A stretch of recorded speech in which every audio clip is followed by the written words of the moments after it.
एक तरफ पाकिस्तान के ऊपर अमेरिका का गुस्सा फूट पड़ा तो वहीं भारत का गुस्सा फूटा चीन के ऊपर। भारत और अमेरिका दोनों का एक्शन चीन और पाकिस्तान के ऊपर जबरदस्त और ये बेहद जरूरी था। जानेंगे क्या है मामला, इसके अलावा बहुत कुछ, आइए जानते हैं इन खबरों को विस्तार से। आपको याद होगा महामारी का समय, वो एक ऐसा समय था जब चीन ने एक बहुत बड़ा मास्टर स्ट्रोक खेला था और अगर वो पूरी तरीके से सफल हो जाता तो आज जो हालात आप देख रहे हैं ना श्रीलंका के या फिर नेपाल के, वैसे ही हालात हो गए होते। दुनिया के बड़े बड़े दिग्गज के, छोटे मोटे देशों की बात यहाँ नहीं हो रही है क्योंकि प्लानिंग ही चीन की कुछ ऐसी थी। जैसे ही महामारी फैला, दुनिया भर में लॉकडाउन लगने लगा, वैसे ही कंपनियों के शेयर्स गिरने लगे और जैसे ही कंपनियों के शेयर्स गिरने लगे, चीन ने दुनिया भर की कंपनियों में निवेश बढ़ा दिया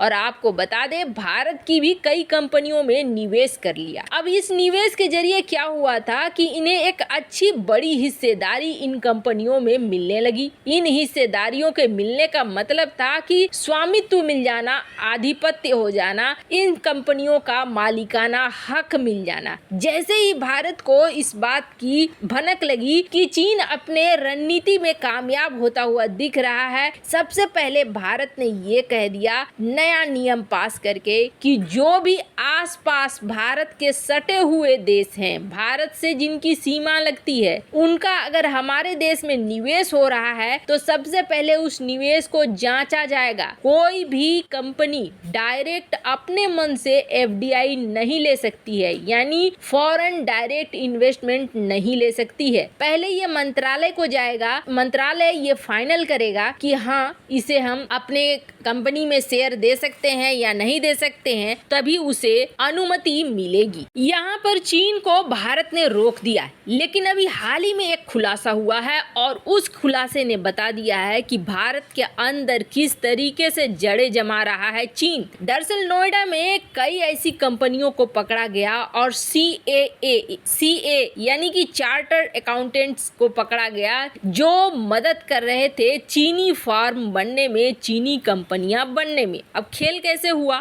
खेल ऐसे हुआ कि ये कंपनियां दरअसल भारतीय थी और भारतीय कंपनियों में धीरे धीरे डायरेक्टर पोजीशन के लोग, अधिकारी लोग रिजाइन करने लगे। जब रिजाइन करने लगे तो चीनी नेशनल्स आकर उन्होंने यहाँ अप्लाई करना शुरू कर दिया, उन्होंने निवेश करना शुरू कर दिया। अब इन चीनी नागरिकों को न सिर्फ महत्वपूर्ण पद मिल गए जैसे डायरेक्टर जैसे पद, बल्कि इनके नाम कंपनी के शेयर भी जाने लगे, यानी मालिकाना हक भी मिलने लगा। ये एक बहुत लंबा चौड़ा रैकेट देखने को मिला चीन का। जैसे ही ये खुलासा हुआ, भारत को भनक लगी कि हाँ भारत में कंपनियां रजिस्टर्ड हो रही हैं, पहले भारतीय इसमें घुस रहे हैं और उसके बाद फिर चीनी लोग इसमें घुस जा रहे हैं और चीन का आधिपत्य हो रहा है। मतलब धीरे धीरे भारतीय कंपनियों पर चीन अपना कब्जा इनडायरेक्ट तौर पर जमा रहा है। अब जो 60 लोगों को पकड़ा गया है, उन 60 लोगों में 40 लोग चीनी नागरिक हैं। इससे ही आप अंदाजा लगा सकते हैं कि ये षड्यंत्र और इस षड्यंत्र की जड़ें कितनी दूर तक है। जैसे ही भारत को ये समझ में आया कि हाँ यहाँ पर चीन अब नया खेल खेल रहा है, वहीं भारत ने एक नया नियम ला दिया है और भारत के इस नए नियम के बाद चीन पर एक बड़ी स्ट्राइक मानी जा रही है। भारत ने ये नियम ला दिया है कि जिस तरीके से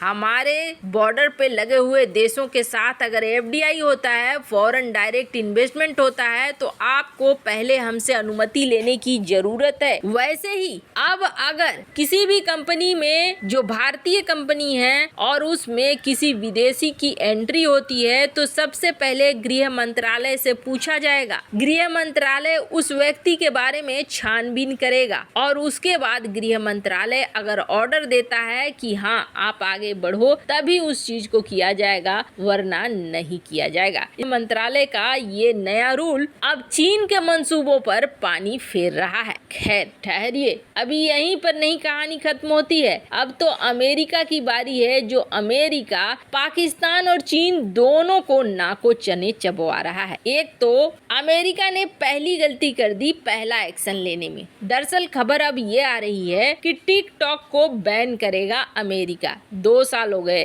भारत ने 2 साल पहले ही ये रुख अपना लिया और भारत बहुत सारे डेटा को बचाने में कामयाब हो गया। लेकिन अब अमेरिका को जाकर ये अकल आई है कि हाँ, चीन का टिकटॉक जो है अमेरिकी डेटा को चुरा रहा है। अब जागा है अमेरिका, लेकिन जब जागो तभी सवेरा। अमेरिका में काफी दूर तक घुस आया है चीन, ये बात तो बिल्कुल सही है, पर अब जाके अमेरिका एक्शन ले रहा है। अमेरिका के United state federal communication commission ने ये कहा है कि टिकटॉक एप्पल और गूगल के स्टोर से हटाए जाएं। इस वैसे आपको बता दें, बड़ी संख्या में अमेरिका में ये एप्लीकेशन इस्तेमाल होते हैं, लेकिन अब अमेरिकी एफसीसी को ये समझ में आ रहा है कि ये स्टोर यूजर की डेटा को चुराते हैं और ये चुरा कर भेजते हैं चीन इसका गलत इस्तेमाल कर सकता है। ये बातें अब समझ में आ रही है। हालांकि अभी तक इसे रिमूव नहीं किया गया है। अब एफसीसी ने ये कमांड भेजा है तो गूगल और एप्पल इसे रिमूव करेंगे। लेकिन कहानी यहीं पे खत्म नहीं होती है। अब जाके एक्शन वाले मोड पे आया है अमेरिका, और अमेरिका का कहर टूटा है 36 कंपनियों पर। 36 कंपनी जिन पर अमेरिका ये आरोप लगा रहा है कि ये वो कंपनियां हैं जो किसी न किसी तरीके से मदद कर रही हैं रूस की। पहले तो चीन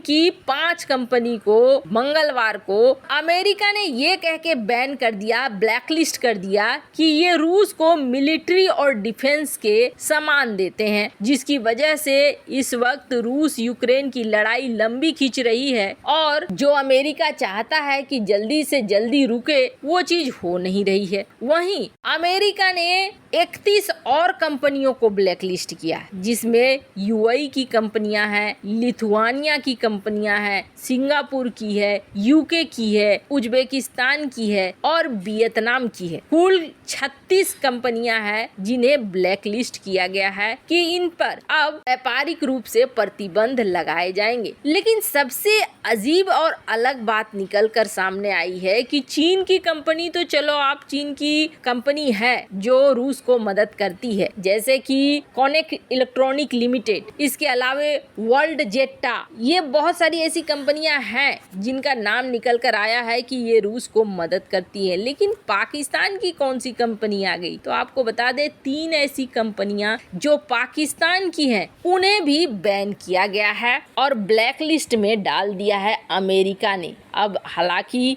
ये 3 कंपनियां पाकिस्तान की जरूर है, लेकिन पाकिस्तान और रूस के बीच कोई मिलिट्री सहयोग वाली बात तो नहीं मानी जाती है। हाँ, इतना जरूर हो सकता है कि चीन इसके जरिए अपने माल को भले पहुंचा रहा हो रूस, और रूस यूक्रेन जंग में मदद दे रहा हो। अब धीरे धीरे शिकंजा हर किसी पर कस जरूर रहा है। ऐसे आपको क्या लगता है, भारत ने जो ये एक्ट लाया ये बहुत सही लाया? कमेंट कर अपनी राय जरूर बताएं। जल्द मिलते हैं अगले वीडियो में नई खबर के साथ।